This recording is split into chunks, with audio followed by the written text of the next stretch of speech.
Hi, how you doing? So, hopefully you've been practicing your 3-note per string scale nice and clearly and slowly using hammer-ons and flick-offs.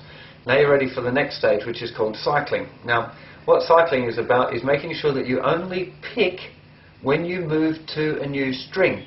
And the rest of the time you're going to use hammer-ons and flick-offs to create this little kind of cyclic pattern, which is why it's called cycling.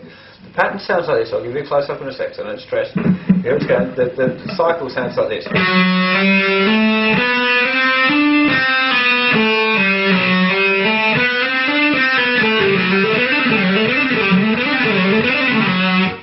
So all we're doing really is playing pick, hammer, hammer. Now we're moving to the next string.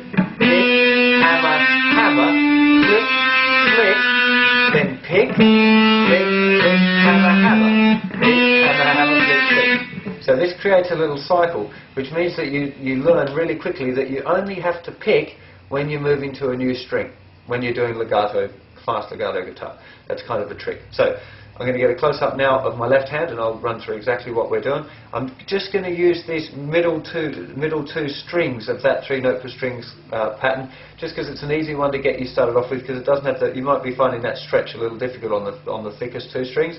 So if I use those middle 2 strings, you can concentrate on the actual action of cycling instead of having to use instead of trying to get your stretch together. But definitely worth. You're going to have to practice on all the sets eventually. Okay, see you in a sec. Okay, here we go for the cycling for the left hand. So we're going to start here with our first finger, 4th fret, 4th string, pick, hammer, hammer.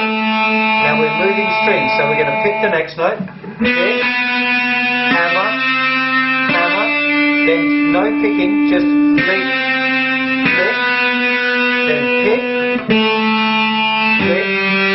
pick, hammer, hammer, pick, hammer, hammer, pick, pick, pick, pick, pick, hammer, hammer, pick, pick, pick,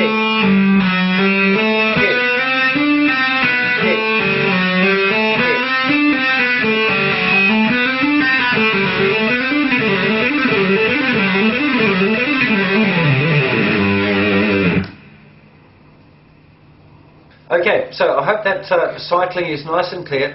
Please, please, I'll stress it again, I'm going to go on about this all the time. Make sure you do it slowly and you get it right, and then later on start to do it faster. It's really, really important. I can't stress it enough. So have a go at getting that cycling down on that one position first. Learn to do it at a moderate speed before you go on to this next lesson where I'll show you how to apply it to the whole scale. I can't think of anything else to tell you, except for trying to keep it clean. Sorry, that was the other thing I meant to mention before, is if you don't mute any of the strings on the guitar at all and you try and do that exercise, both the thickest 2 strings and the thinnest 2 strings will be ringing out all over the place, and it will sound really awful if I try and demonstrate that.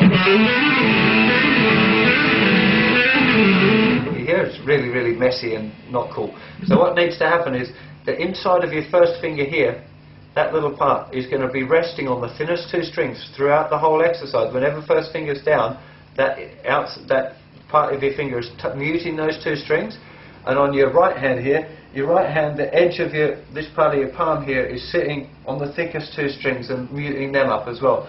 You should also remember that the tip of your first finger is touching, when your first finger is on the 4th string, that the tip of the finger is going to be touching the 5th string to mute it. The tip at the very end of your finger. I think I explained that on the last one. So please make sure those things are happening, and make sure that it's a really nice, you should hear nothing but the notes.